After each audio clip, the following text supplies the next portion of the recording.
Assalamualaikum warahmatullahi wabarakatuh. Perkenalkan, nama saya Rizka Septiani Ramadhani dengan NPM 30125047 dari Fakultas S1 Hukum Universitas Teknologi Digital.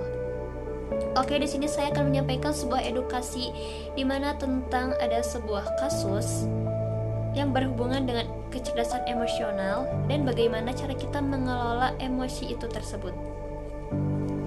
Jadi terlebih dahulu saya akan memaparkan kembali sinopsis yang ada di dalam kasus yang Bapak dosen berikan.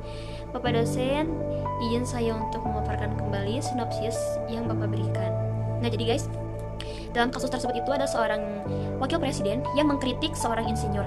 Kenapa dikritik? Karena seorang insinyur itu seperti mempresentasikan hasil karyanya dengan seperti kata-kata yang terbata-bata, seolah-olah si insinyur itu tuh baru pertama kali dan tidak punya pengalaman seperti itu. Presiden itu mengkritik insinyur itu di dalam situasi yang banyak orang, soalnya itu kayak di acara seperti itu. Nah, wakil presiden itu mengkritik tanpa melihat bagaimana situasi keadaan dalam sekitar. Nah, jadi di sini saya akan mengedukasi bagaimana sih EQ yang harus diterapkan dalam kondisi seperti itu ya. Nah, jadi di sini ada menurut Goleman, EQ itu adalah kemampuan mengenali, memahami, dan mengelola emosi diri sendiri serta orang lain secara efektif. EQ juga menekankan emosi, tetapi menggunakannya dengan cerdas untuk mencapai tujuan yang positif. Jadi, dimana kita juga harus bisa mengelola emosi diri kita sendiri, terutama diri kita sendiri dulu, terus kepada orang lain.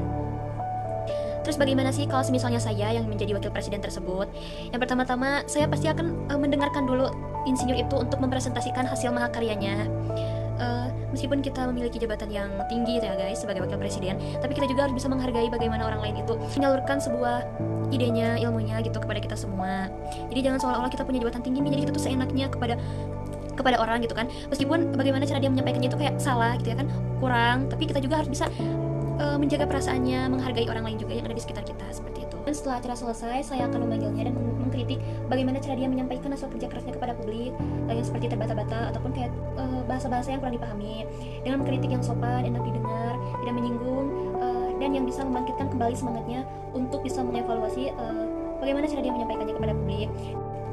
Karena saya juga seperti merasakannya, meskipun seorang public figure itu harus siap untuk dikritik di medsos maupun di nyata, tapi kita juga harus bisa memikirkan dulu kritikan seperti apa sih yang pantas untuk diberikan kepadanya. Karena kan kita tidak tahu ya guys, setelah dia membaca ataupun mendengar kritikan dari kita yang kurang enak didengar ataupun seperti kasar seperti itu, pasti kan dia juga kayak langsung memikirkannya, dan itu bisa menyebabkan terkenanya gangguan mental untuk dirinya, dan itu sangat-sangat membahayakan ya guys. Kritiklah seseorang dengan mengutamakan atau yang bisa membangunkan semangatnya, dan yang bisa mengevaluasi semua hal yang masih jauh dari kata sempurna. Bukan sempurna, tapi dengan hasil yang sangat maksimal seperti itu.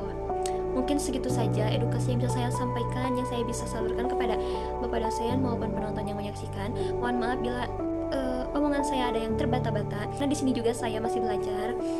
Mohon maaf bila ada perkataan yang kurang enak didengar. Assalamualaikum warahmatullahi wabarakatuh.